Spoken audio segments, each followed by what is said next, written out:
সকাল দেখুন কি রান্না করব ভাবতেছিলাম, তাই বেগুন গাছে চলে এসেছি। বেগুন গাছে বেগুন খুঁজতেছি।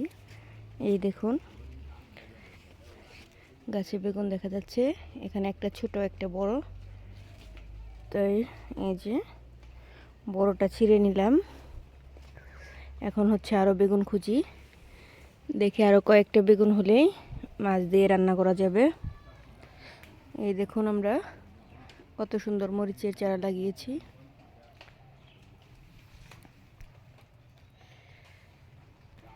এই যে আর একটা বেগুন গাছ, এখানে দেখি কোনো বেগুনই দেখা যাচ্ছে না। বাড়ির ভিতরে যাই, বাড়ির ভিতরেও বেগুন গাছ আছে, দেখি ওখানে কয়েকটা বেগুন পাই কিনা। এই যে দেখুন ভিতরের গাছে বেগুন দেখা যাচ্ছে। এই যে বেগুনটাকে ছিঁড়ে নিই। এই যে দূরে আরো কয়েকটা দেখা যাচ্ছে, ওটা হলেই হয়ে যাবে।